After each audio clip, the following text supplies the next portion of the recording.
माता की जय। हर हर महादेव। तो कथा जो कल तक हुई थी, कल तक हम लोग पहुंच चुके थे सुंदरकांड के दोहा एनफ 5 तक।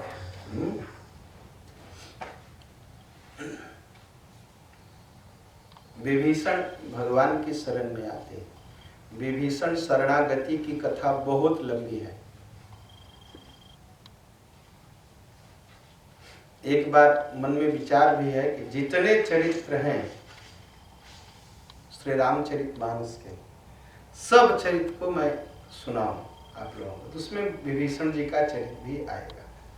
उसे कहते हैं विभीषण शरणागति। तो विभीषण भगवान की शरण में आए और भगवान ने पूछा कि विभीषण ये बताइए समुद्र कैसे पार किया जाए। विभीषण ने कहा कि महाराज आप तो समुद्र तीर धनुष उठाओगे और एक तीर मारोगे, समुद्र सूख जाएगा। देखिए आप उस पार चले जाओगे, लेकिन बड़ाई इसी में है कि आपको रास्ता भी मिल जाए और समुद्र का सम्मान भी बचा रहे। किसी का अपमान करके हम इधर से उधर जा सकते हैं, लेकिन किसी का सम्मान करके हम जाए, बहुत अच्छी बात है। का आप तो सुखा दोगे, समुद्र सूख जाएगा, समुद्र का अपमान हो जाएगा और आप उतर जाओगे। और आप इतना शुभ काम करने जा रहे हो तो उसमें जरूरी है कि शुभ रास्ते ही चलिए। तो कहा शुभ रास्ता बताइए विभीषण जी। कहा चलिए समुद्र से प्रार्थना किया जाए।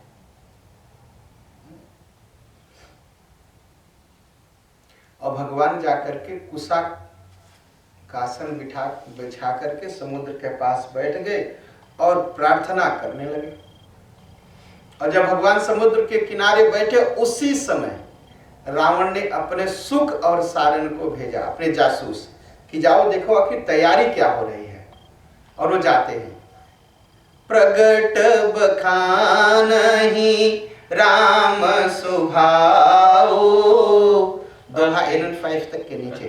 प्रगट बखानहि राम सुभाओ, अति सप्रेम का विसरि दुराओ, रिपु के दूत कपिन तब जाने, शकल बाधी कपि सपहियाने, कह सुग्रीव सुनहु सब वानर, अंग भंग करी पठबहु निशिचर, सुनि सुग्रीव बचन कपि धाये, बांधि कटक चहु पास फिराए।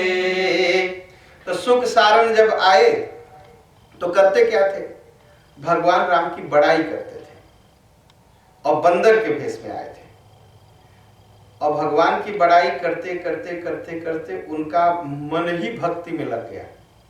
और जब भक्ति में लग गया तो जो बंदर के कपड़े पहने थे सब गिर गए। पता चल गया ये बंदर नहीं एक राक्षस है। बानरों ने पकड़ लिया, लगे मारने और मार करके विभीषण जी के पास लाए, सुग्रीव जी के पास लाए। सुग्रीव ने कहा एक काम करो, हनुमान जी जब गए थे लंका तो रावण ने क्या कहा था? अंग भंग करी पठबहु बंदर। तो तुम करो एक काम करो, अंग भंग करी पठबहु निशिचर, इनका भी अंग भंग कर दो। लेकिन बड़ी मुश्किल थी। हनुमान जी को तो पूछ थी, राक्षसों के पास पूछ नहीं थी। तो कहा एक काम करो, इनके पास पूछ नहीं है तो जिस तरह सुपुनखा का अंग भंग हुआ था उसका उसी तरह इनका भी अंग भंग कर दो। इनका नाक काट लो और इनका कान काट लो और इनको छोड़ो। अब बंदर क्या किए? बांध लिए दोनों को और बांध कटक चहु पास के। कहा हमारे हनुमान जी को बांध करके तुम लोग घुमाए थे ना, तो अब हम तुमको भी घुमाएंगे। बांध करके घुमाने लगे, चारों तरफ घुमाने लगे। अब कहा हनुमान जी को लोग लात मारते थे, अब बंदर भी लात मारने लगे दोनों को। बहु प्रकार मारन कपि लागे। अब बंदर लात कितना जोर से मारेगा? तो कभी लात से मारते, कभी हाथ से मारते, कभी बाल नोचते, कभी नाक नोचते, बहु प्रकार, एक ही तरह से नहीं, अनेक प्रकार से बंदर मारने लगे और चिल्लाते, लेकिन बंदर छोड़ते ना। अब बंदर कहे अब काम पूरा हो गया, अब काम करो। जैसे सुपुनखा का नाक कान काटे थे, इनका भी काटो। तो कहे जो हमार हरनासा काना तही कौशलाधीश कहे। अगर आप लोगों ने मेरा नाक कान काटा तो मैं कसम खाता हूं, भगवान राम की कसम, मेरा नाक कान मत काटिए, भगवान राम की कसम, भगवान राम की कसम। लक्ष्मण जी दूर से देख रहे थे, हंस पड़े लक्ष्मण जी। कहा देखो जब मार पड़ी तो भगवान की कसम खाने लगे लोग। और कहा आप लोगों के राम की जी की शपथ, मेरा नाक कान मत काटिए। जब फंसते हैं तो यही कहते ना कि आपके माई की कसम, आपके बाप की कसम, मेरा नाक कान। तो बंदरों के माई बाप कौन है? राम जी हैं। तो कहा आपके बाप राम जी की कसम, मेरा नाक कान मत काटिए। लक्ष्मण जी देखे तो हंस दिए। लक्ष्मण जी गए, पास चले गए, दया लगे, कहा अरे छोड़ दो, नाक कान मत काटो, इनका नाक कान मत काटो। तो लक्ष्मण जी ने चिट्ठी लिखी, कहा छुड़ा दिया, अब एक काम करोगे मेरा? कहा क्या? कहा ये चिट्ठी लिखा हूं, रावण को ले जाके दे देना और कह देना ये चिट्ठी लक्ष्मण जी की है, और कुलघाती, इसको जरूर पढ़ो। उसको रावण नहीं कहा लक्ष्मण जी, कहा कुलघाती, जो कुल का नाश कर देता है, इसको जरूर पढ़ो। और कहा चिट्ठी दे देना और एक बात तो मुंह से कह देना, अगर रावण सीता जी को ला करके राम जी से नहीं मिला तो उसका काल अब आ गया, वो मार दिया जाएगा। दोनों क्या किए? सुख सारण नाम था दोनों राक्षसों का। लक्ष्मण जी का पैर पकड़े, कहा महाराज जय हो, आपने जान बचा दी, नहीं थी बंदर तो मेरा नाक कान काट लेते। और फिर वो राम जी की कथा कहते कहते दोनों वापस चले गए।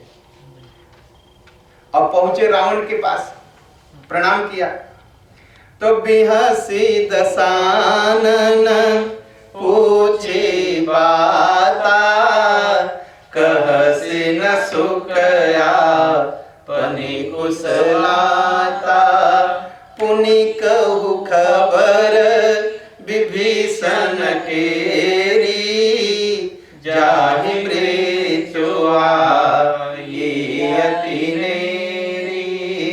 दोहाद्रिया 5 तक के ऊपर, तो ये 5 तक के नीचे।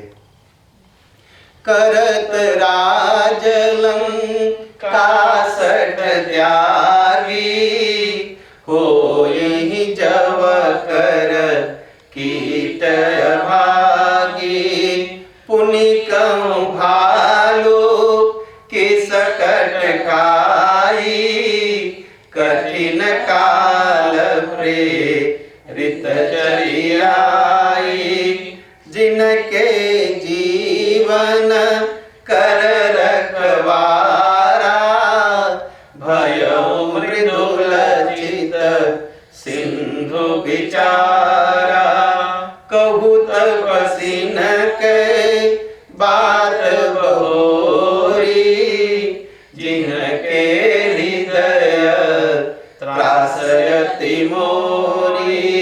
रावण हंस के बोला, अरे सुख बताओ क्या क्या हुआ, आओ आओ आओ। अरे तुम कुशल से तो हो, ठीक से खबर लेके आए हो। अरे जरा विभीषण की खबर बताओ, अब तो उसकी मृत्यु नजदीक आ गई है। कहा दुष्ट यहाँ राज करता था हमारे लंका में, जैसे जव समझते हैं ना, जैसे गेहूं जिसकी रोटी बनाते हैं, खरान। तो खरान को अब तो मशीन से पीसते हैं, पहले किससे पीसते थे? जांत से। ठीक है, तो जांत में जौ पीसते समय कभी कभी जौ में घुन रहता था। तो घुन समझते हैं, एक किरौना होता है, तो ऐसे पीसते थे तो जौ के साथ घुन भी पीस जाता था। तो वही रावण ने कहा जैसे जौ के साथ घुन पिस जाता है ना, वैसे ही ये विभीषण भी पिसा जाएगा। राम को तो मारूंगा ही, उसके साथ साथ विभीषण को भी मारूंगा। कोई है जौ कर कीट अभागी, जैसे जौ का किरौना होता है वैसे ये भी पिसा जाएंगे, मर जाएंगे।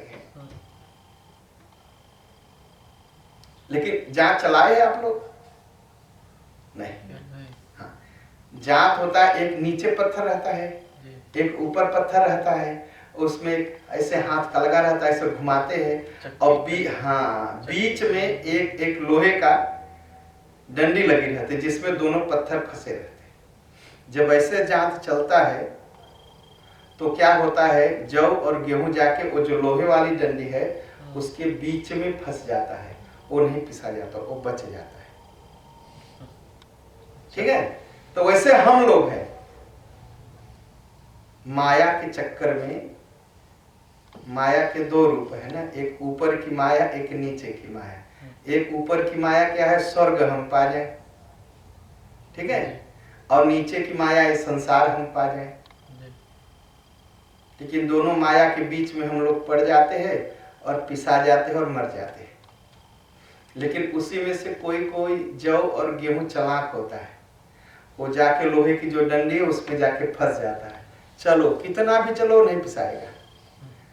तो वो जो लोहे की डंडी है भगवान श्री राम है, उनका जो सहारा लेता है वो बच जाता है, और जो उनका सहारा नहीं लेता, कहता नहीं वहां नहीं जाऊंगा, तो दो पाटन के बीच में साबुत बचा न कोई नहीं बचता, सब मर जाते हैं।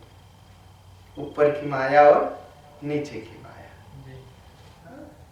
तो रावण ने कहा विभीषण तो वो जौ का किरौना बनेगा, घुन कहते हैं उसे।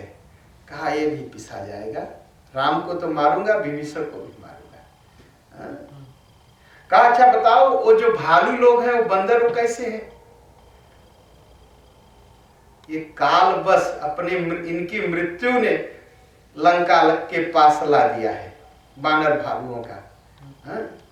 कहा अच्छा है, लंका और उसके बीच में जो समुद्र है ना, उसके नाते भालू बच गए, नहीं तो आते आप हमारे राक्षस करके खा जाते। अच्छा अच्छा उनका बताओ, वो दोनों तपस्वी लोगों का, जो मनुष्य हैं, जो डर बस मुझे मेरा नाम सुन के कांपते हैं। वहां गए राम और लक्ष्मण दोनों तपस्वी से भेंट हुआ कि मेरा नाम सुन के वो लोग भाग गए कि भई भेंट की फिर गए, श्रवण सुजस सुनि मोर, कहस न रिपुदल तेज बल, बहुत चिकत चोर। कहा कुछ तो बताओ, वो दोनों भाग गए कि हैं? देखिए, भगवान की कथा सुन के लोग भगवान के पास जाना चाहते हैं ना, और राक्षस की कथा लोग सुनते हैं तो कभी आप बच करो, उसके पास मत जाओ, राक्षस है। तो रावण वही कह रहा है कि मेरा नाम सुन करके, मेरा तेज सुन के, मेरा सुजस सुन के भाग गए, कभी बचे हैं वो लोग। लेकिन वो दोनों कुछ नहीं बोलते, बहुत चकित है, क्या कहें। सुख जो है सारण का मुंह देखता और सारण सुख का मुंह देखता। कहता तुम लोग कुछ दुश्मन की बात नहीं बता रहे, क्या बात है, बड़ा चकित हो, तुम्हारा चित्त जो है शांत नहीं है।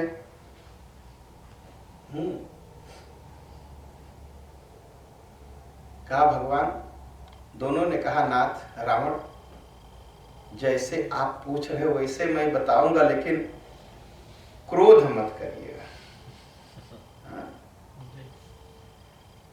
रावण ने कहा अच्छा क्रोध नहीं करेंगे तब? कहा मैं बताऊं, जैसे आपका भाई विभीषण गया, राम ने उनको लंका का राजा बना दिया। कहा अच्छा, कहा और क्या हुआ? कहा रावण दूत हम सुनिकाना, कपिन बांध देखे दीने दुख नाना। जब मैं गया तो बंदर जो है, जब सुने कि रावण के दूत है, राक्षस है, तो बंदर हमें सब बांध लिए और बहुत मारने लगे। और वो तो एकदम कहे सुकुनका का नाक कान काटा, अब इनका भी नाक कान काटो। श्रवण नासिका काटे लागे, जब मैंने राम जी की कसम दिलाई तो हम बच गए, बंदरों ने काटा नहीं। कहा आप जानना चाहते कितने बंदर भालू हैं? कहा बदन कोटि सत बरन न जाई। कहा इतना ज्यादा है, इतने कलर के हैं कि गिन नहीं सकते। और बहुत भारी भारी भयंकर भयंकर भालू और बंदर हैं। तो रावण ने पूछा वो मिला था जो लंका में आग लगा गया था? कि हम तो उसी से डर रहा था। कहा उनकी बात बता। कहा वो तो सबसे छोटा वाला बंदर था। कहा जिसने लंका में आग लगाई वो तो सबसे छोटा था। जयपुर दहेउ हतेउ सुत तोरा, सकल कपि न महते ही बलु थोरा।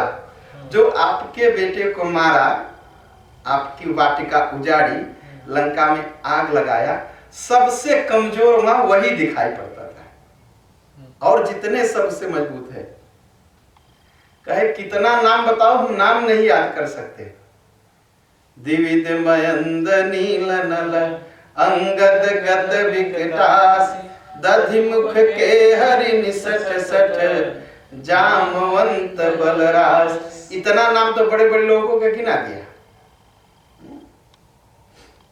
दिविद मयंद नील नल अंगद गद विकटास, दधिमुख केहर निसठ सठ, जामवंत बलरास। कहा इतने लोग बहादुर हैं। हनुमान जी का नाम ही नहीं बताया कि वो सोचते थे हनुमान जी बहुत छोटे हैं, उनको क्या गिन। कहा और ये सब कितने बलवान हैं? सुग्रीव से बलवान है, सुग्रीव की तरह है सब। और एक दो नहीं, हजारों हजार बंदर हैं, और वो इतने बलशाली हैं राम जी की कृपा से कि एक एक बंदर जैसे घास होती है ना, घास सूख जाती है उसे तृण कहते हैं, ऐसे दबा दीजिए तो टूट जाएगा। कहा एक एक बंदर के इतने बली हैं बंदर कि संसार को ऐसे अंगुली से पकड़े और संसार टूट जाए। अब आप सोच लीजिए महाराज की कितने बली सेना है। और मैंने ऐसा सुना, कितना बंदर है? पदुम 18 जूथप बंदर। कल मैं बता रहा था कि एक पदम कितना होता है?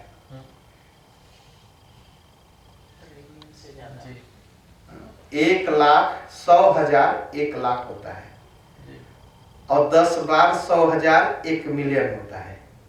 ठीक है जी। और 10 बार 10 मिलियन कितना कहते हैं? ट्रिलियन। और ट्रिलियन के बाद क्या होता है? बिलियन तब ट्रिलियन। अच्छा, और ट्रिलियन के बाद क्या होता है? कुछ नहीं होता। अपने यहाँ कितना होता है हिंदुस्तानी की गिनती में? इकाई, दहाई, सैकड़ा, हजार, 10,000।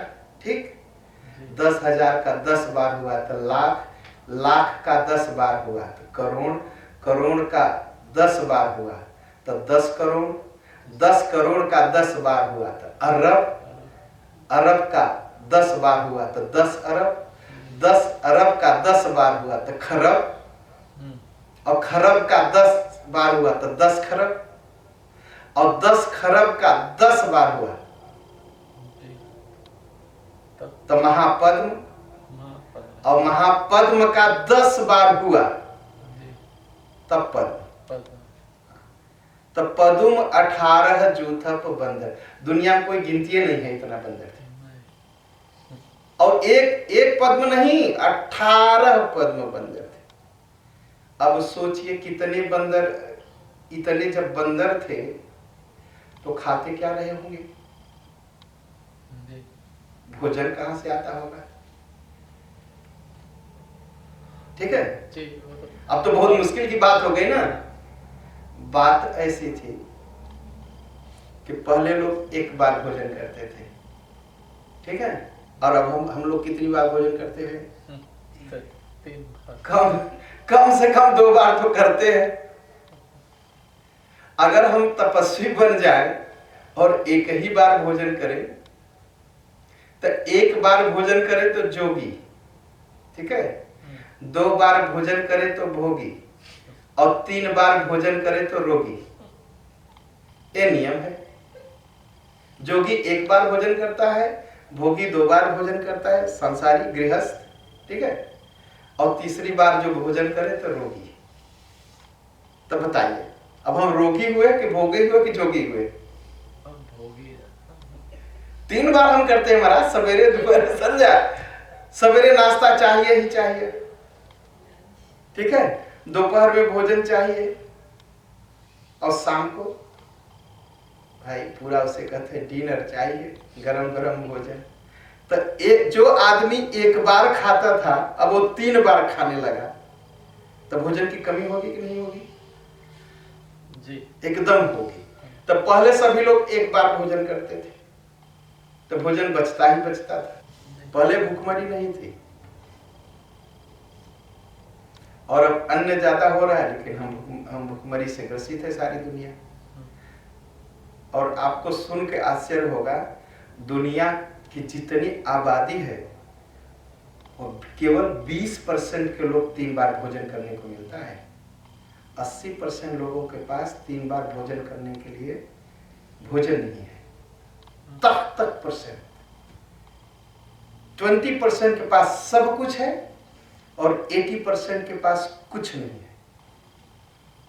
ये हालत है दुनिया की। तो आप कहे कि दुनिया आगे बढ़ गई, तो कैसे कहे कि दुनिया आगे बढ़ गई? दुनिया पीछे गई कि आगे गई? पहले 18 पदम बंदर थे, सबको भोजन मिलता था। और अब कितना है? 7 अरब आदमी है, पेट नहीं भरता। 7 अरब आदमी है इस समय दुनिया में, और 7 अरब का पेट नहीं भरता।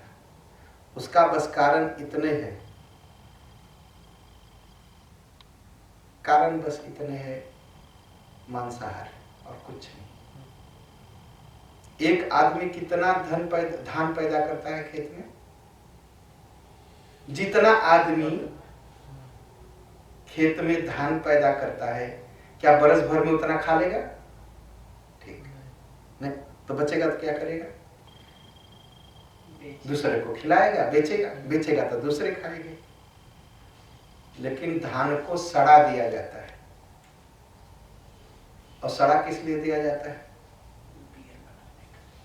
शराब बनाने के लिए। तो वो जो धान पैदा होता है वो 20% लोग शराब पीते रहे, वो 20% लोग 3 बार भोजन करते रहे, और वो 20% के पास सारा कुछ है, उसी में खत्म हो जाता है, और 80% अभी तक भूखमरी में जीते हैं। ये हालत है दुनिया की। और राम जी का राज्य कैसा था? राम राज्य दुख काहुन व्यापा। राम के राज्य में कोई दुख ही नहीं था। और दुख क्यों नहीं था?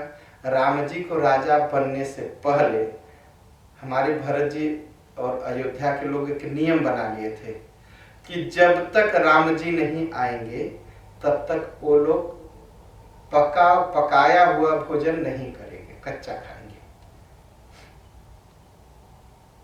तो 14 वर्ष में अयोध्या के राजा के पास इतना धन था जितना इंद्र के पास नहीं था, और 14 वर्ष में वह धन जो है 14 गुना बढ़ गया था।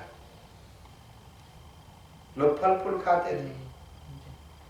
और पिछले दिन ने कहा वो 14 वर्ष में न कोई अयोध्या में जन्मा, न कोई अयोध्या में मरा। 14 वर्ष में न तो अयोध्या में कोई पैदा हुआ, न कोई अयोध्या में मरा। 14 वर्ष लोग इंतजार करते रहे, राम जी आएंगे देखूंगा तब मरेंगे।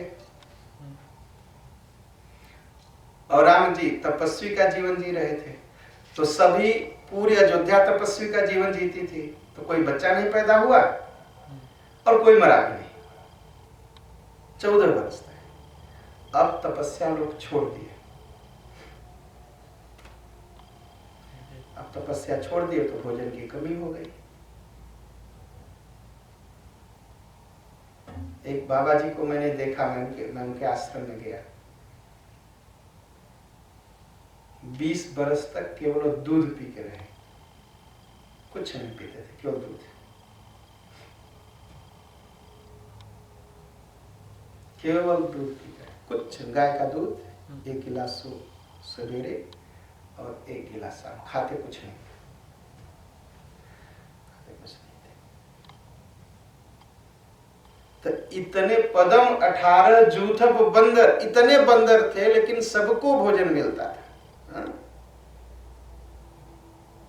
और उन्होंने कहा महाराज वो जो 18 जूथप बंदर हैं, 18 पदम बंदर हैं, एक भी बंदर नहीं है ऐसा कि अगर आप उससे लड़ जाए तो उसे जीत पाए, वो आपको पटक के मारेंगे, इतना मजबूत बंदर है, कोई कमजोर नहीं है। कहा क्या कर, अब रावण थोड़ा डरा तो कहा वो करते क्या है, कहा बस वो बैठ के हाथ मीचते हैं कि कब राम जी कहें और कब एक गुस्सा में रावण को मारूं। परम क्रोध मीजहि सब हाथा, आयुष पै न देहि रघुनाथ। वो हाथ मीज रहे महाराज, हाथ एकदम गर्म किए हुए सब आपको मारने के लिए कि राम, लेकिन राम जी इतने अच्छे हैं कि अभी तक आर्डर नहीं दे रहे कि बस मारो। तो रावण ने कहा, और कहा वो चिल्लाते हैं बंदर, क्या कहते हैं, मुझे मौका मिलेगा मैं रावण को जमीन में पटक पटक के मारूंगा। सभी बंदर ऐसे कहते हैं, मर्द गर्द मिलवहि 10 सीसा, ऐसे ही बचन कहें सब कीसा। सभी बंदर बस एक ही बात कहते हैं कि रावण मिलेगा तो जमीन पर पटक पटक के मारेंगे। और इतना जोर से गरजते हैं कि लगता है कि अभी लंका को खा जाएंगे। कहा बहुत वीर हैं रावण। और उसके बाद राम जी का हाथ उनके पीठ पर है, सिर पर। और काल को भी जीत सकते हैं, रावण की तो बात ही थी।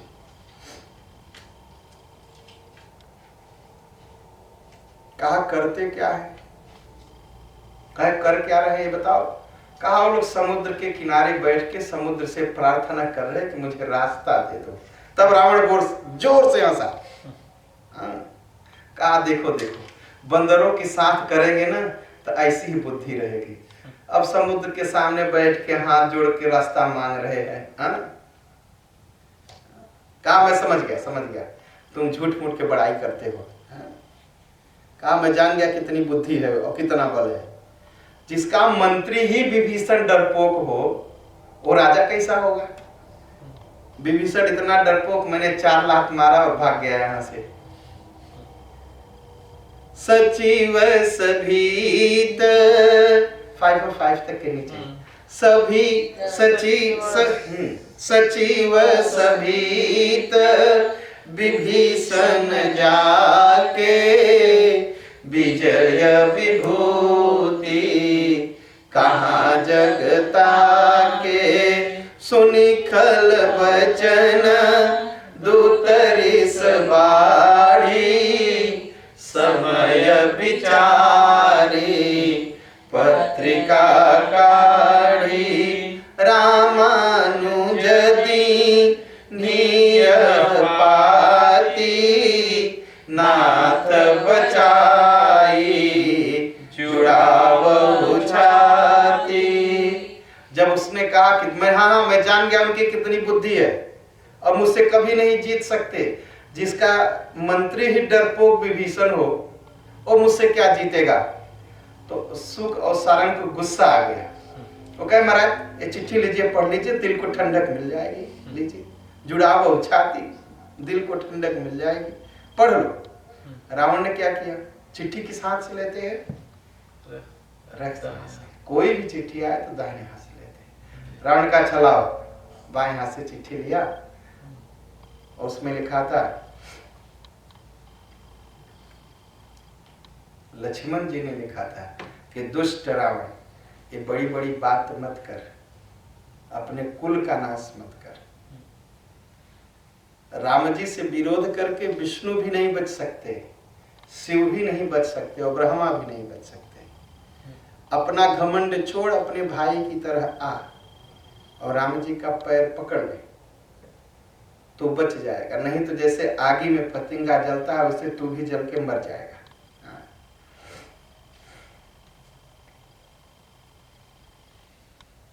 रावण तो डर गया अंदर से, लेकिन डर करके हंसा, कहा बा पड़े हैं जमीन पर, हाथ उठा के आसमान पकड़ना चाहते हैं दोनों।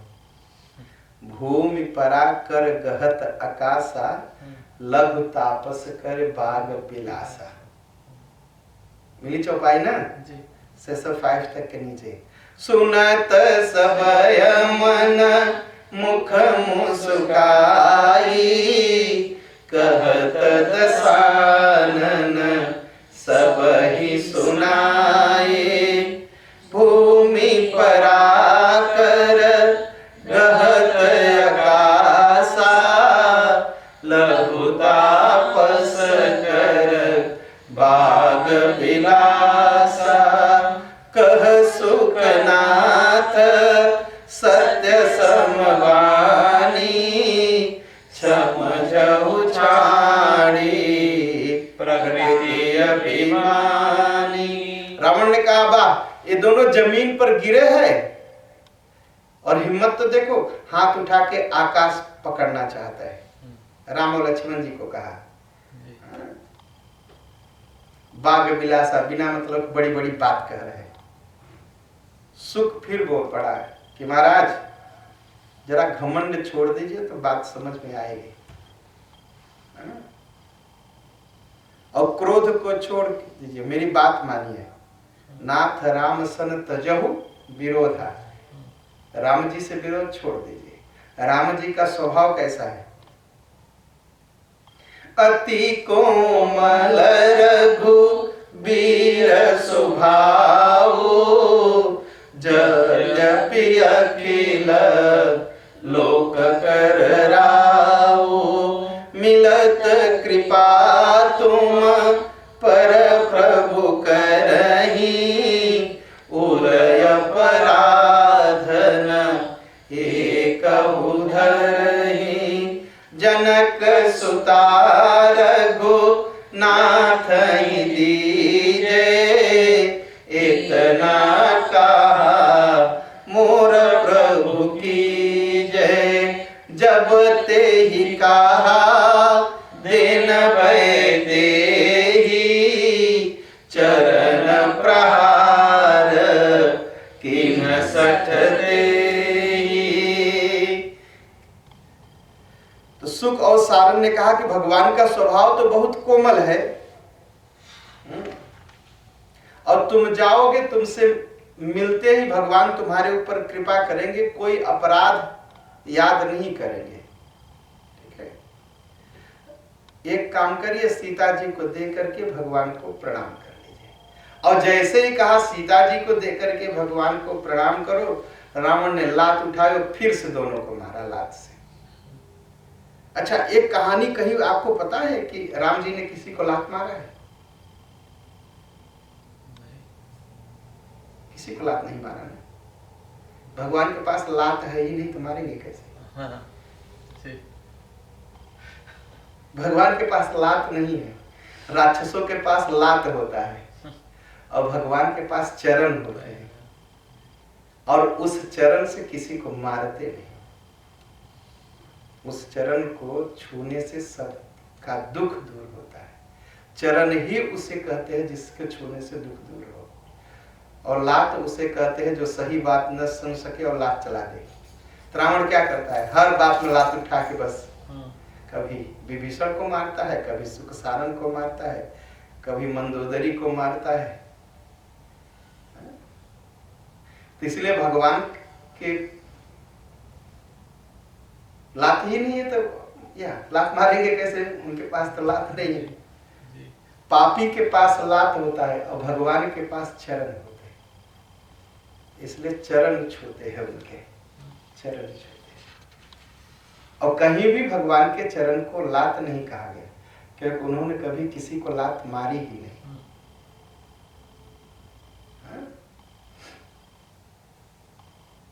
और सबसे बड़ी बात, भगवान भक्तों पर कृपा करने के लिए चरण छुआ देते हैं, और दुष्टों पर कृपा करने के लिए हाथ से तीर चला के मार देते हैं।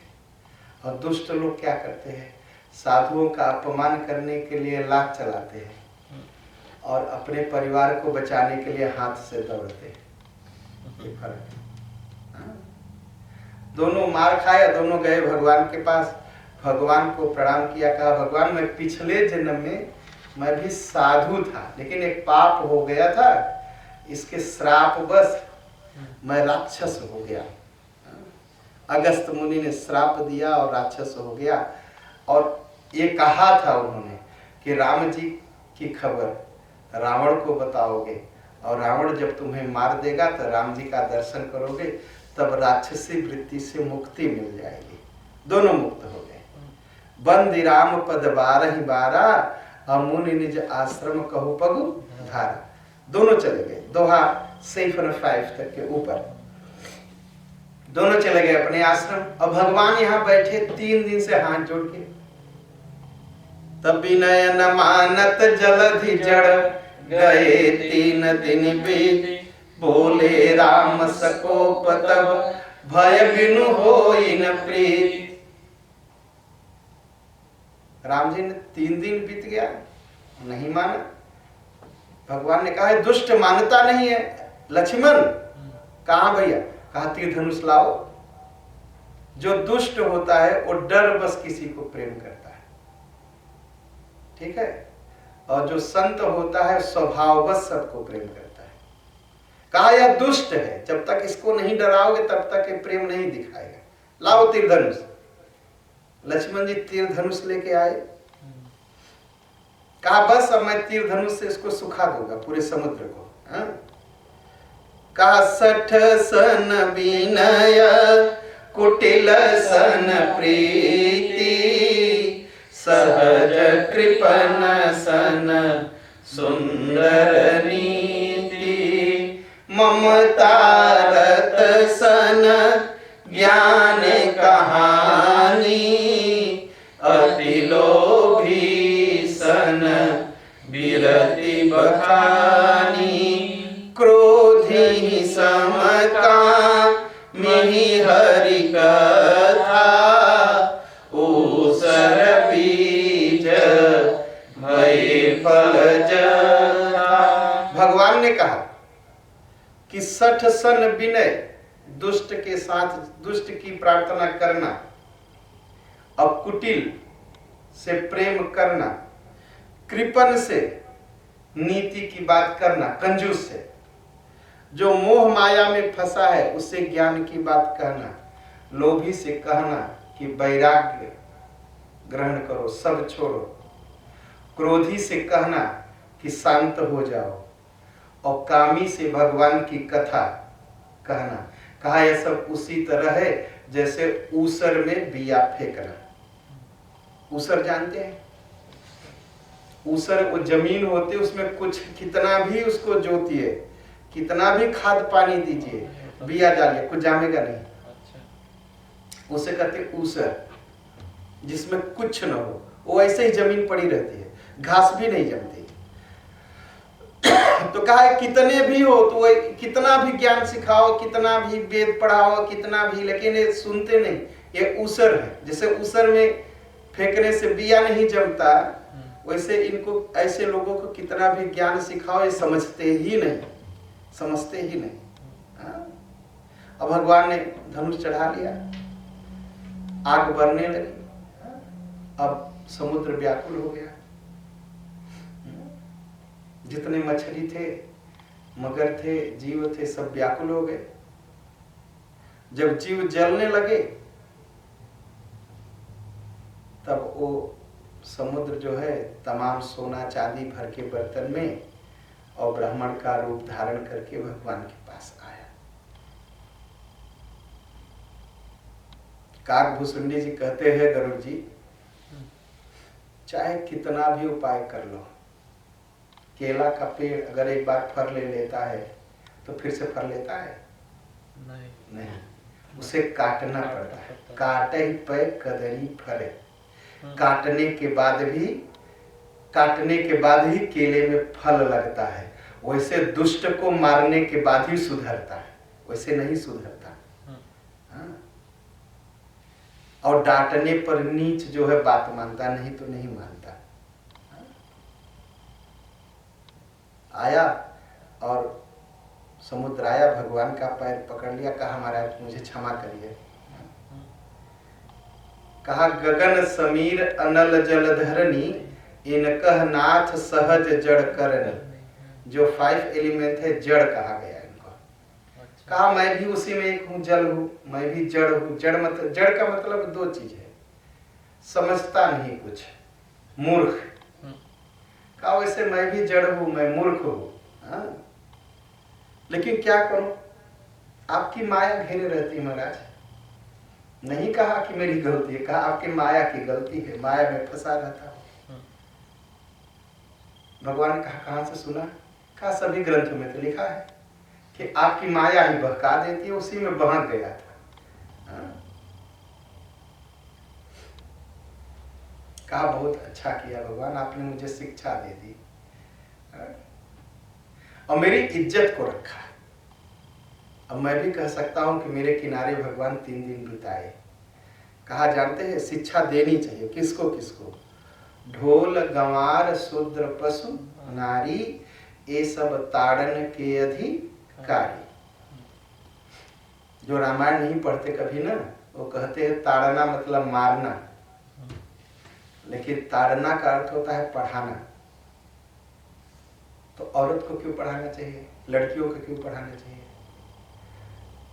जब मोहम्मद बिन कासिम आया भारत में और धोखे से राजा दाहिर सेन को मार दिया और देश पर कब्जा कर लिया, ये 712 की बात है। तो उसने कानून बनाया पहला कि कोई भी औरत नहीं पढ़ेगी, क्योंकि इस्लाम में मना है औरतों को पढ़ना। क्यों? कि औरतों के अंदर आत्मा नहीं होती, औरत के अंदर दिमाग नहीं होता, इसलिए हर समय एक बखलैदर की जरूरत है। तो इसलिए उसे पढ़ने की जरूरत नहीं। तो अभी कब तक चला? तुलसीदास जी जब पैदा हुए, जब संत तुलसीदास जी जब थे, तो अकबर का राज्य था। 712 से 1500-1600 के आसपास तक एक कानून चलता रहा कि औरतों को माफ नहीं था स्कूल जाने के, लड़कियों को। और धीरे धीरे हम हिंदुस्तानी भी वही सीख गए, कानून बन गया भाई लड़कियां स्कूल नहीं जाएंगी। तुलसीदास को इस बात की बड़ी पीड़ा रहती थी कि हिंदू ठीक है, मुसलमानों की लड़कियां ना जाए, तुम्हारा धर्म है, तुम जाओ, लेकिन हम तो हिंदू हैं, हमारे यहाँ लड़कियां जाती हैं स्कूल पढ़ने, इनको तो जाने दिया जाए। तो इसलिए उन्होंने यह बात कही। ढोल मतलब ढोल जो बजाता है, गंवार जो पढ़ा लिखा नहीं है, और शूद्र जो बहुत चिंता में है, और पशु और नारी, कहा इनको पढ़ाना बहुत जरूरी है, इनको पढ़ना ही चाहिए। और शूद्रों की क्या हालत थी, जिनको हम शूद्र कहते हैं। पहले शूद्र बहुत पढ़े लिखे होते थे, अब कहेंगे कैसे? शूद्र का काम क्या था?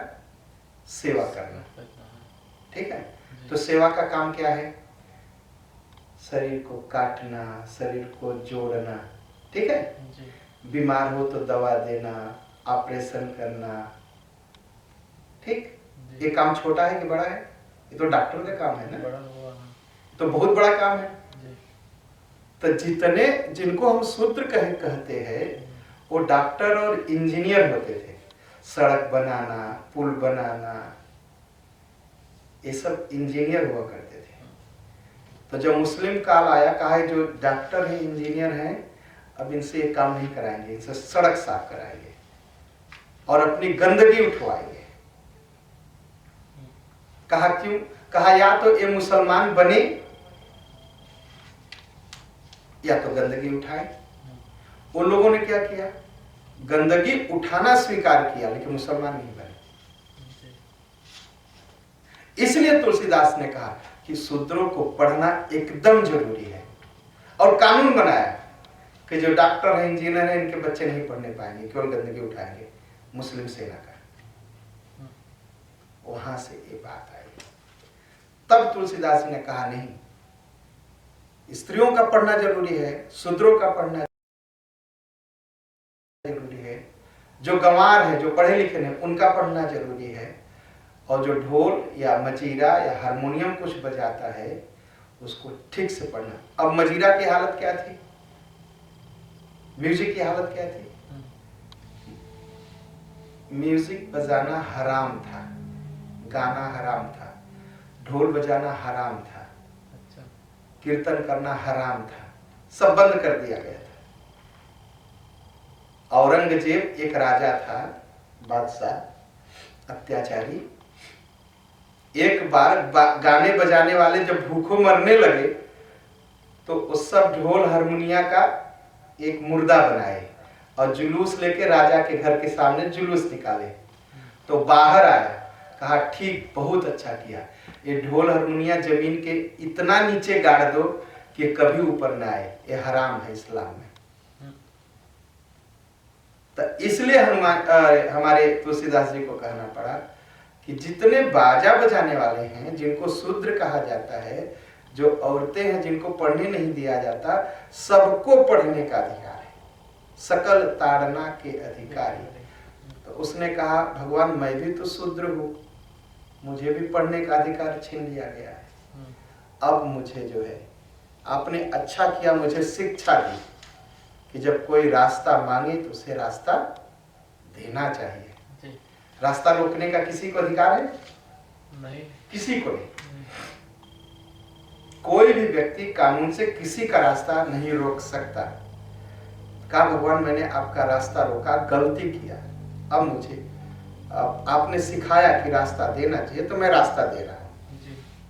कहा महाराज आप तीर चला देंगे मैं तो सूख जाऊंगा और बंदर मेरे ऊपर से उस पार चले जाएंगे, तो मेरी बड़ाई क्या रहेगी?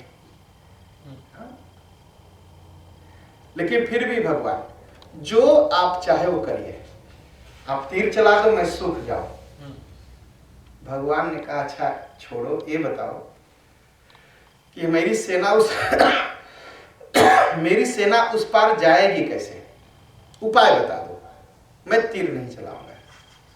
उसने उपाय बताया, नाथ नील नल कपि दो भाई, लड़िकाई ऋषिया शिष पाई, तिनके परस किए गिरि भारे, तरिहनि जलधि प्रताप तुम्हारे, मैं पुण्य उर धरि प्रभु प्रभुताई, करिहु बल अनुमान सहाई, यही विधि नाथ पयोधि बधाई, जेहि यह सुजस कति हुंगाई।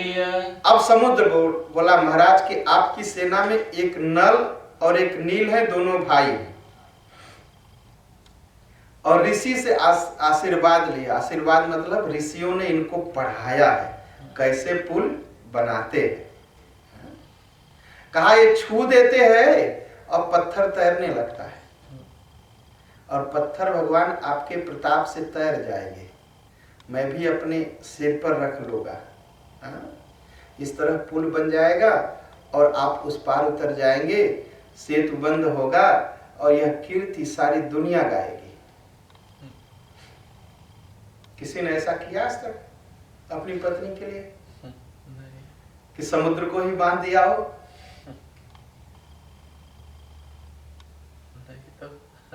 लोग कहते हैं कि ताजमहल जो बना है, जबकि वो ताजमहल नहीं है, तेजो महालय है।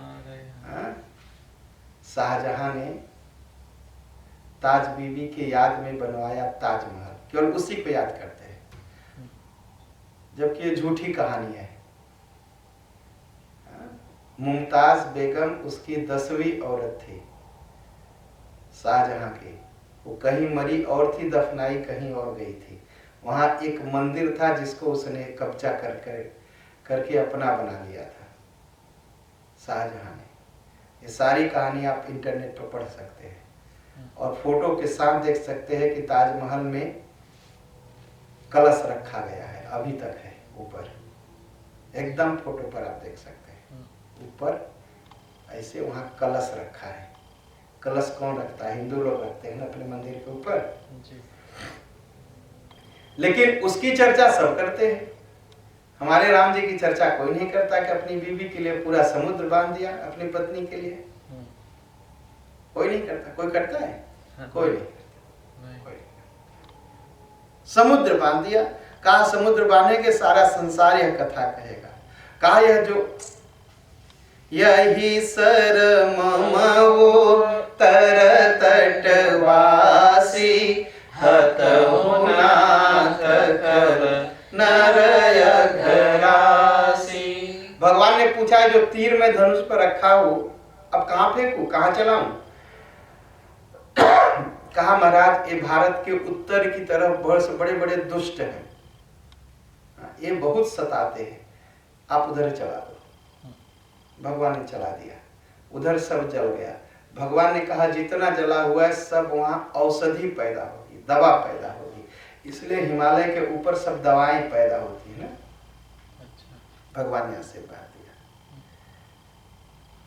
देखी राम बल पौरुष भारी हरषि पयोनिधि भयउ सुखारी सकल चरित कही प्रभु ही सुनावा चरण बंदी पाथो दिसिहावा। राम जी का बल देख के उसे बहुत ही अच्छा लगा, सुख मिला। और भगवान को प्रणाम करके वो अपने घर गया। कहा इस कथा को जो सुनता है उसे कलयुग की जो गंदगी है उसे नहीं लगती।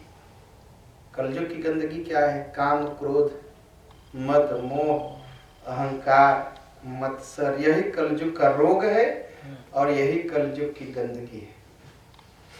मद कितना है? मद मतलब झूठा अहंकार। भोजपुरी में कहावत है। कहावत क्या है?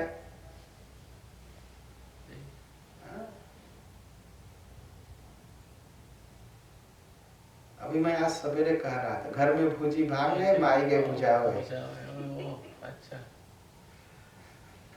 घर में भूजी भांग नहीं और माई गए बुझावे। खाए सतुआ बताओ पूरी, खाए पिसान घोर के पी लिए, नमक डाल के और चीनी डाल के, और बाहर निकले मुंह पोछ के, लोग अस्पताल में अभी अभी पूरी सब्जी खा के आ रहा। यही मद है कलयुग में।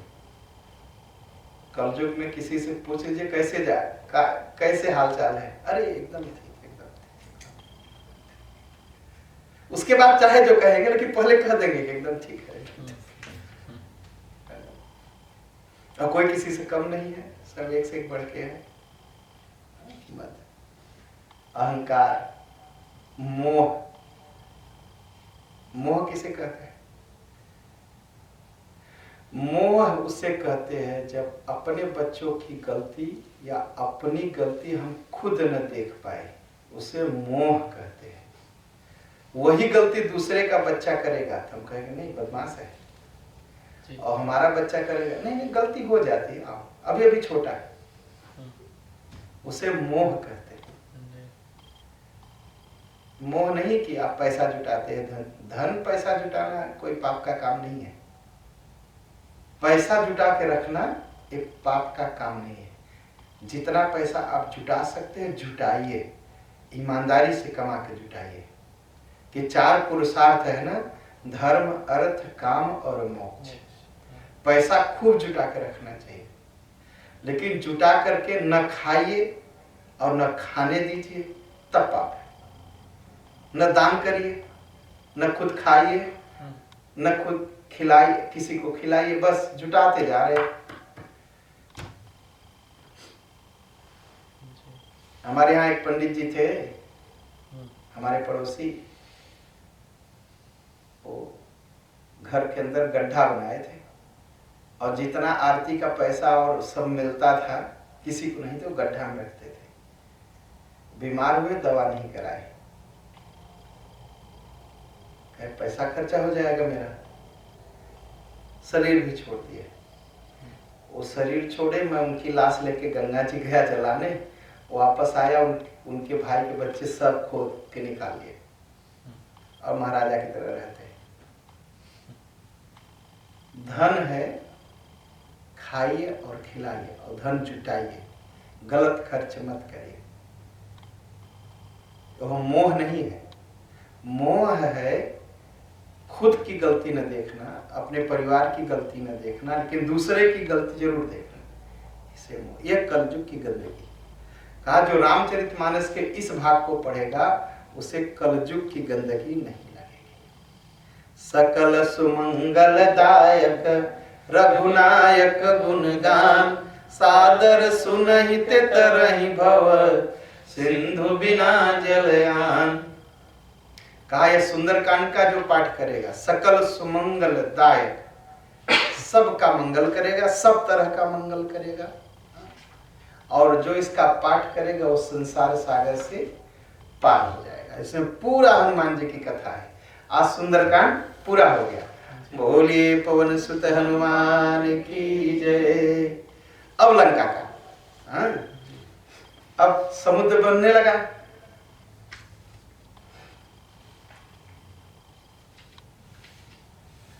जामवंत नाथ नल नील को लाए, भगवान से परिचय कराए, और जामवंत ने कहा देखो नल नील, अब तुम लोग समुद्र बनाओ। तो दोहा देखेंगे।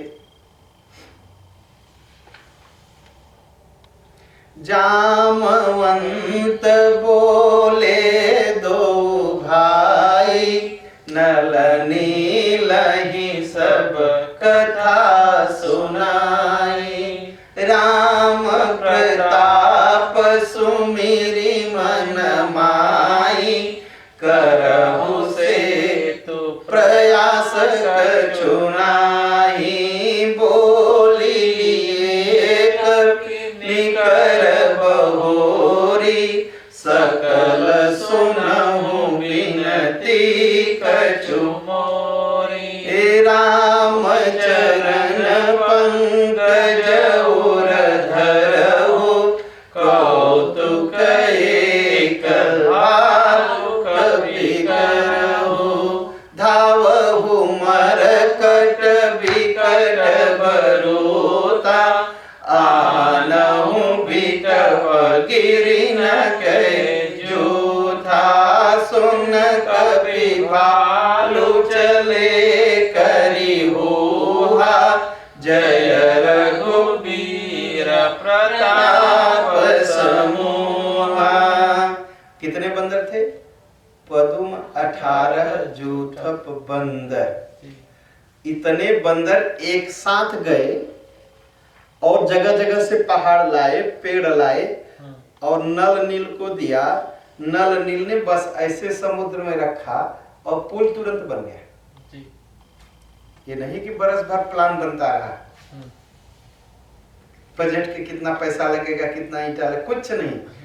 वो 18 पद्म बंदर गए और पहाड़ लाए और पेड़ लाए, ऐसे समुद्र में रखा और पुल बन गया। और कैसे बना? जैसे लोग गेंद फेंकते हैं वैसे गेंद फेंका, उसने पत्थर लिया, रखा, पानी उतरने, फिर पत्थर फेंका, बन गया।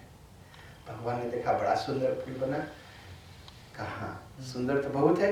कहा अब, कहा जब सुंदर कुछ हो तो क्या है?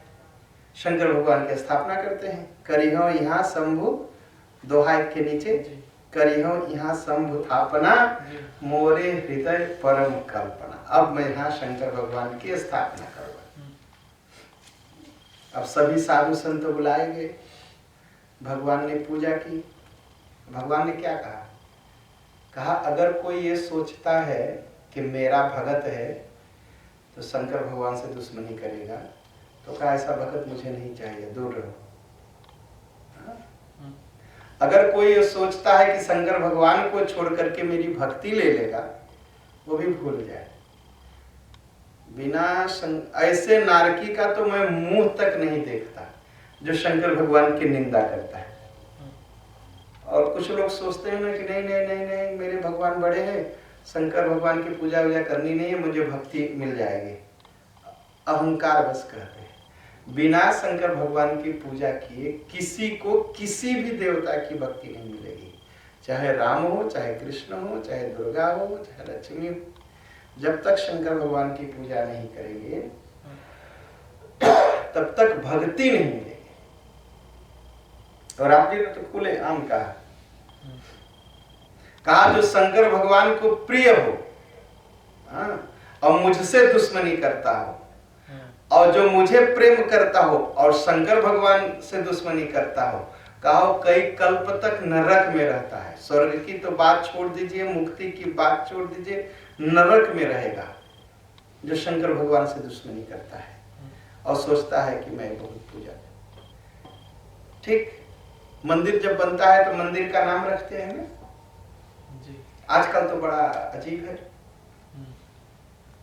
रावण के यहाँ क्या था? गयो दशानन मंदिर माही। पंडित शंकर बनाए तो पंडित शंकर का मंदिर, कृष्ण बनाए तो कृष्ण का मंदिर। ऐसा थोड़ी होता है। मंदिर कोई भी बनाए, मंदिर भगवान का होता है। केवल रावण ही ऐसा था, कहता था मेरे मंदिर में।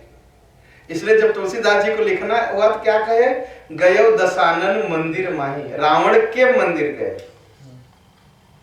जो ऐसा कहे वो रावण वृत्ति का है। मंदिर तो भगवान का होता है। ठीक, तो जब मंदिर बनता है तो मंदिर का नामकरण होता है। जब बच्चा पैदा होता है तो क्या करते हैं? नाम देते हैं उसको ना।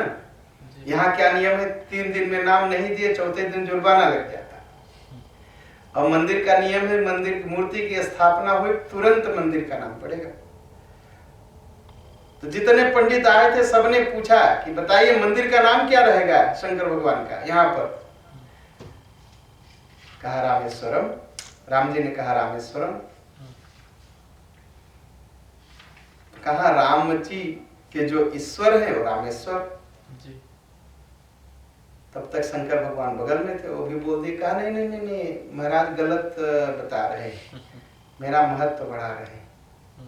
कहा जो राम जी की पूजा करते हैं, राम जी को जो अपना ईश्वर मानते हैं, वो ये उनका मंदिर है, मतलब शंकर भगवान का। राम जी जिनके ईश्वर हैं ये शंकर भगवान ने कहा जी।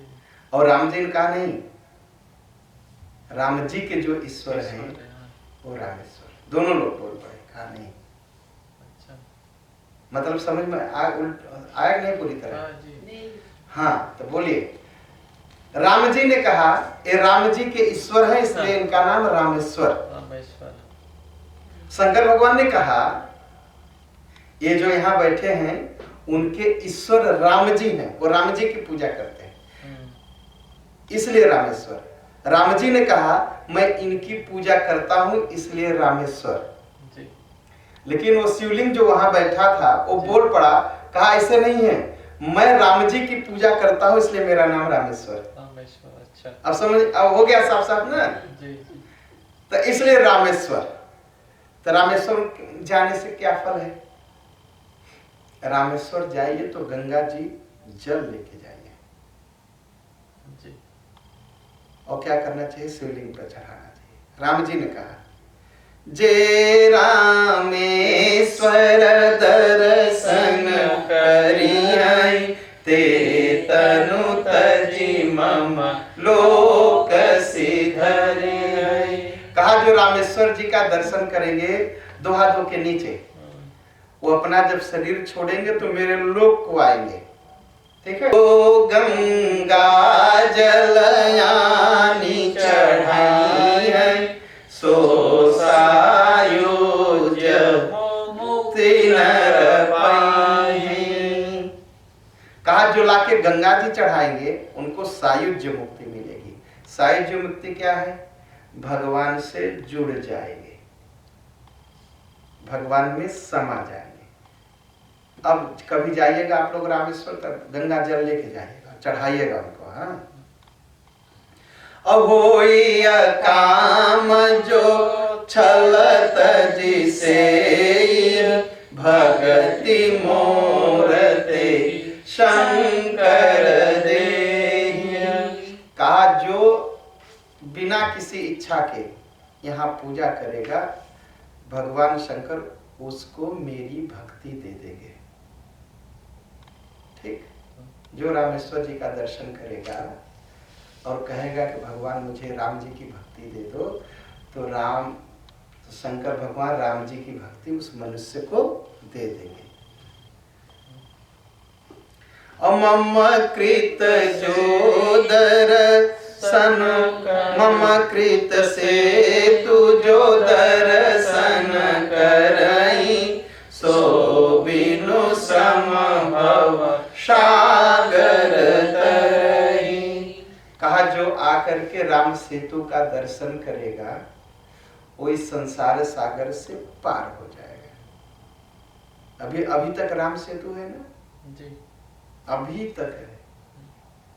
अभी भारत सरकार उसको तोड़ना चाहती थी, बड़ा आंदोलन हुआ कि नहीं तोड़ सकते, उस पानी में डूबा हुआ है। अब कुछ इतने बड़े बदमाश हैं, उसको कहते हैं एडम ब्रिज, क्योंकि एकदम के आगे वो जो सोच ही नहीं पाते, इसलिए उसका नाम रखते हैं एकदम ब्रिज। एकदम एफा वहां कहां से पहुंच गए, अभी तक वो है। और 7 लाख बरस पुराना इतना वो लोग मानते हैं, पानी के अंदर है, एक भी खिल्ला नहीं लगा है उसमें। और तोड़ रहे थे लेकिन तोड़ नहीं पाए उसे लोग, इतना मजबूत है पानी के नीचे। और उसके नाते भारत की जहाज लंका जाने के लिए 140 किलोमीटर घूम के जाती है, क्योंकि पास नहीं हो सकती, इसलिए उसको तोड़ रहे थे। अगर इसको तोड़ देंगे तो 20 किलोमीटर लंका रह जाएगा जी। तो 100 किलोमीटर का चक्कर बच जाएगा, लेकिन तोड़ नहीं पाए लोग, तोड़ नहीं पाए। तो भगवान की बात सबको बहुत अच्छी लगी। तो नल नील ने समुद्र पुल तो बांध दिया, और भगवान क्या किए, भगवान गए और पुल पर ऐसे खड़े हो गए, पुल पर खड़े हो गए। और पुल पर जैसे ही भगवान खड़े हुए तो जितने पानी में जंतु थे सब लोग मुड़ी उठा के भगवान को देखने लगे। पुल तो बना लेकिन पुल के ऊपर से कोई बंदर गया नहीं। क्या हुआ, राम जी खड़े हो गए पुल पर और लगे जानवरों को देखने। बंदर को तो बड़ा अच्छा लगा कि सब मछली निकल आए हैं और सब मगर निकल आए, और बंदर का दिमाग जानते ही है, सही रास्ते तो चलेगा नहीं, तो वो पुल पर जाने के बजाय वो जानवरों के ऊपर चढ़ चढ़ के जाने लगे। अच्छा। लोगों ने कहा ऐसे क्यों जाते हो? कहा ऐसे जाऊंगा। कहा क्यों? कहा जब मैं भगवान ऐसे खड़े हैं और जब मैं जाऊंगा ऐसे पुल पर तो भगवान को नहीं देखूंगा, क्योंकि भगवान का मुंह समुद्र की तरफ है, और तुम्हारे ऊपर से चढ़ के जाऊंगा तो भगवान को देखते देखते जाऊंगा। तो बंदर सब जितने जलचर थे, जितने मछली थे और जानवर थे पानी के, सब उनके पीठ पर पैर रख के लंका पहुंचने लगे। 2 हाथ 3 के नीचे देखे। सेतु बंद डिग चढ़ी रघुराई, चितव कृपाल सिंधु बहुताई, देखन कह प्रभु करुणा कंदा, प्रगट भये सब जलचर वृंदा। सब प्रकट हो गए। अब मछली को खाती है ना, बड़ी मछली छोटी मछली को खाती है, और एक जानवर दूसरे जानवर को खा जाता है पानी में। अब वो कुछ नहीं कर रहे, केवल भगवान को देख रहे हैं। और कितना पूरा 100 योजन तक वो लोग लाइन लगा दिए भगवान को देखने के लिए।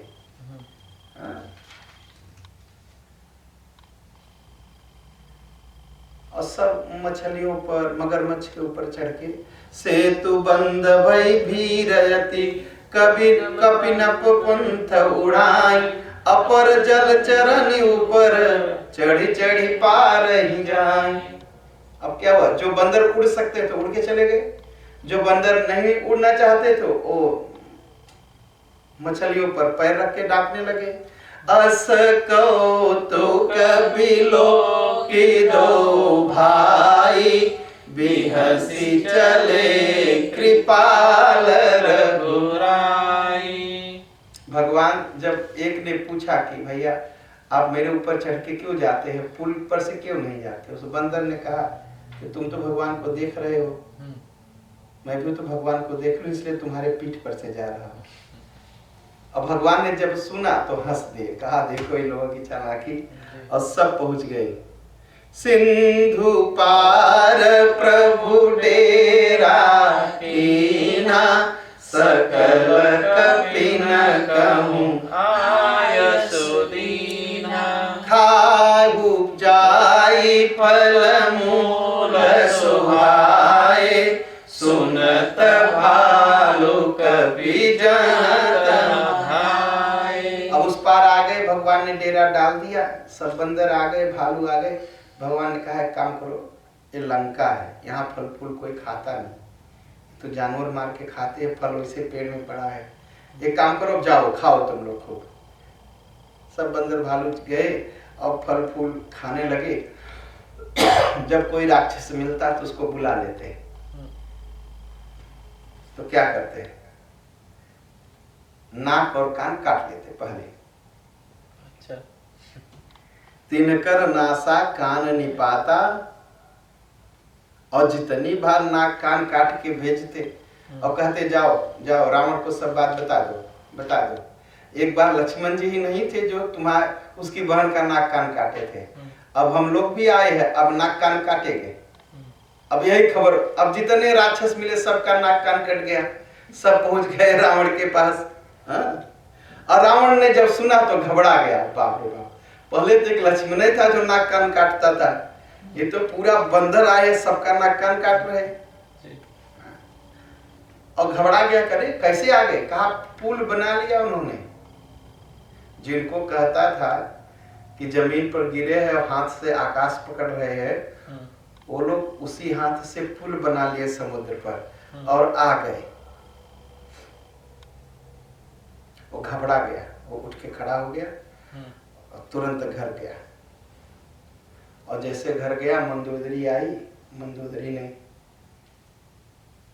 आते ही कहा सुना, कहा क्या, कहा खेल खेल में एक ही दिन में पुल बना लिए वो लोग तो। सुना, कहा हाथ जोड़ लिया, पैर पकड़ लिया, अपनी आंचल को ऐसे फैला दिया, कहा मानती हो अब बचा लो, अब कम से कम कुल को बचा। कहा जानते हो राम जी और तुम में क्या फर्क है, कहा राम जी सूर्य है और तू जुगनू है। ठीक है, नॉर्मल पत्नी पति की प्रशंसा करती है झूठ मूठ बड़ा चढ़ा के, ठीक है। और यहाँ जो मंदोदरी कहा तू जुगनू जुगनू और राम जी जो है सूर्य भगवान है, क्या बराबरी है। कहा जानते हो जिसने सहस्त्राब्द को मारा, सबको दंड दिया, कहा एक काम करिए उससे झगड़ा छोड़ दीजिए।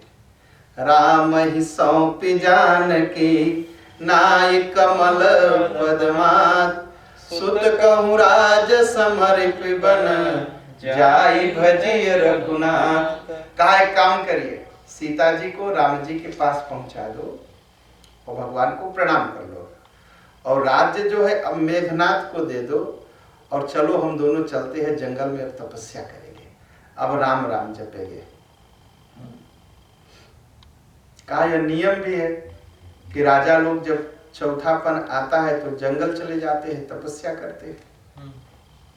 अब तो तुम तपस्या करने जा नहीं रहे, अब चलना चाहिए। रावण ने क्या किया, यहाँ लात नहीं मारी, जिसने जिसने कहा कि सीता को वापस कर दो, सबको रावण ने लात से मारा। यही मोह है। और जब पत्नी ने कहा तो नहीं मारा, उसको ऐसे उठा लिया हाथ से। तब रावण मैं सुता उठाई, कहे लाग खल निज प्रभुताई, अपनी बड़ाई करने लगा। कहा तुम बेकार में डरती हो, मेरे समान बहादुर कौन है संसार में? हाँ? कहा सूरज, कुबेर, पवन, जमराज सब तो हमारे यहाँ पानी भरते हैं। पवन क्या करते थे? पवन कहा जानते हो? पवन वो झाड़ू लगाते हैं हमारे यहाँ। वरुण देव हमारे यहाँ पानी भरते हैं, नहाने के लिए मुझे पानी लाते हैं। तुम डरती हो? जमराज दुआरी पर खड़े रहते हैं हर समय।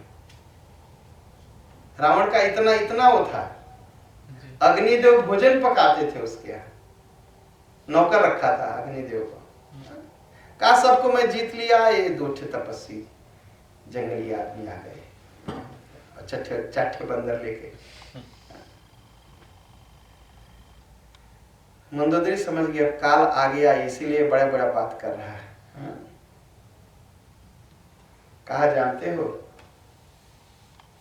नर भालू आएंगे, हमारे राक्षस उनको खाएंगे, उनका पेट भरेगा, तुम बिना मतलब के चिल्लाती हो।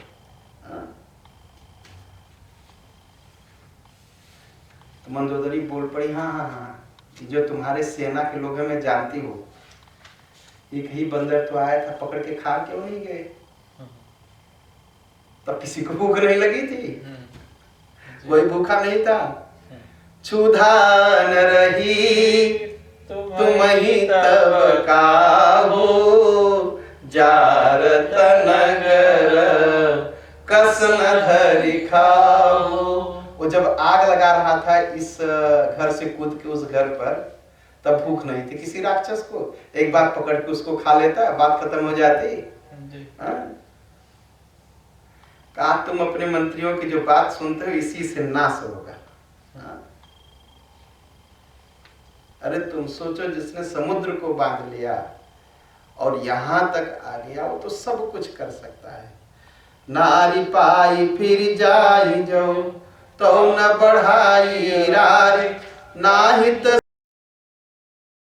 सनमुख समर मही, तात करिए हठि मारी। कहा एक काम करिए, उनकी पत्नी ले जाके वापस दे दीजिए, ठीक है? अगर वो चले जाते हैं तब तो प्रणाम कर लीजिए, और अगर नहीं जाते हैं तब महाराज अगर तब लड़ाई करेंगे तो मैं आपका साथ दूंगी। वो तो अच्छी बात कही ना कि पत्नी वापस कर दीजिए, लेकिन वो भी उसे अच्छा नहीं लगा। कहा तुम बिना मतलब के डरती रहती हो, मैंने इंद्र को हराया, शंकर भगवान आते हैं मेरे यहाँ पूजा कराने, ब्रह्मा जी चले आते हैं यहाँ पर जो है पाठ करते हैं डर बस, और नहीं पढ़े तभी मैं सवेरे पहुंच जाऊंगा, पीठ पाठ के फिर ठीक कर दूंगा सब। तुम बिना मतलब के डरती हो। यही विधि कृपा रूप गुण धाम राम आसीन, धन्य ते नर यही ध्यान ते रहत सदा लयलीन। पूरब दिशा बिलोकी प्रभु देखा उदित मयंक, कहत सब ही देखहि शशि मृगपति सरिसय संग। और उसका नाम था सुबेल पर्वत। भगवान वहां लेटे हैं और भगवान बैठे हैं, मृगछाला बिछी है। रावण गया जो है अपना वो गाना बजाना सुनने लगा, तो मंदोदरी के जो दोनों कुंडल थे वो चमक रहे थे। तो भगवान ने पूछा ये लाल लाल क्या चमक रहा है वहां? तो विभीषण ने कहा महाराज ये मंदोदरी के कान के गहने हैं। अच्छा, वहां मंदोदरी, वहां नाच गाना चल रहा है। भगवान ने क्या किया, एक तीर मारा तो 10 सिर के जो रावण के मुकुट थे गिर गए। ठीक, अच्छा। जो छत्र टंगा था वो कट के गिर गया, और मंदोदरी के दोनों कान के बाली टूट के गिर गए एक तीर से। अच्छा। 13 चीज गिर गया। जब 13 चीज गिरा तो लोगों ने, भगवान बंदरों ने पूछा भगवान 13 चीज आपके काट के गिरा दिए? कहा मैं खबर भेजा हूँ रावण, अब तुम्हारी 13 ही होने वाली है, अब चिंता न कर, इसलिए मैं 13 चीज काट के गिरा दिया। अच्छा।